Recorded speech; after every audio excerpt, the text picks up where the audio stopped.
সবাইকে শুভেচ্ছা ও ভালোবাসা জানিয়ে আমি আফতাব হালদার আজ শুরু করছি দেশের খবর।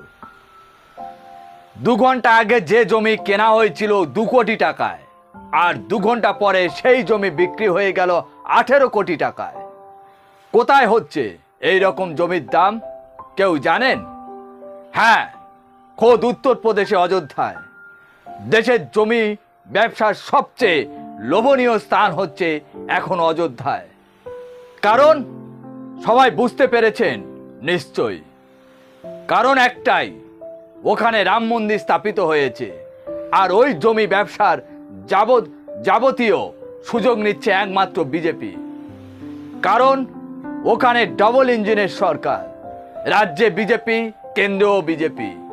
তাই কারো কিছু বলার নেই, নেই কোনো দুর্নীতি, নেই কোনো ইডি, নেই কোনো সিবিআই, নেই কোনো এনআইএ। নির্ভয়ে নিঃশব্দে ওখানে কাজ হচ্ছে। এবার চলে যায় ওখানে কি ঘটনা চলছে। বিজেপি দলের নেতা থেকে জনপ্রতিনিধির নামে এবং বেনামে জমি হাতাচ্ছেন, বিক্রিও করছেন, হস্তান্তরিত করা হচ্ছে, কিংবা ভবিষ্যতের জন্য রেখে দেওয়া হচ্ছে হাতে। লোকসভায় এই অভিযোগ তুলেছেন উত্তরপ্রদেশে ফৈজাবাদের সমাজবাদী পার্টির এমপি অবধেশ প্রসাদ। অযোধ্যার মধ্যে এই লোকসভা আসন পড়ে। ওই এমপির অভিযোগ করেন অযোধ্যায় অবৈধভাবে জমি কেনাবেচা চলছে, তাই সংসদীয় কমিটির কাছে তদন্তের দাবি জানায়। এবারে লোকসভা ভোটে অবধেশ ফৈজাবাদের আসনে বিজেপিকে লেজে গোপরে করে হারিয়েছেন। তিনি দাবি করেন অযোধ্যায় জমি নিয়ে দুর্নীতির জন্য সংসদীয় তদন্তের কমিটি গঠন করা উচিত।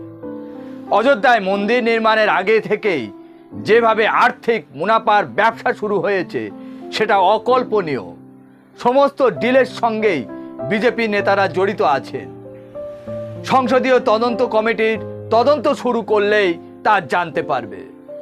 ওই তদন্তের রিপোর্ট যাতে লোকসভায় জমা দেওয়া হয় সেই আবেদনও করেন তিনি আরও অভিযোগ করেন অযোধ্যায় সাধারণ মানুষকে কোনো রকম সুযোগ সুবিধা ও পরিষেবা দেয়া হচ্ছে না, সব বহিরাগতদের হাতে চলে গিয়েছে।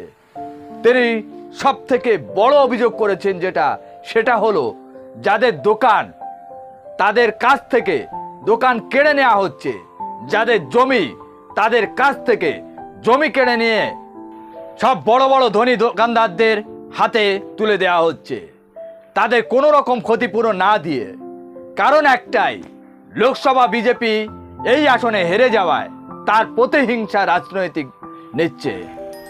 এখন প্রশ্ন হচ্ছে, নেতা মন্ত্রীরা ভোটের আগে যেসব প্রতিশ্রুতি দেয় সেই সব প্রতিশ্রুতি বাদ পড়ে যে আসনে হেরে যায়, আবার যে আসনে জেতেন সেই আসনে প্রতিশ্রুতি বজায় রাখে।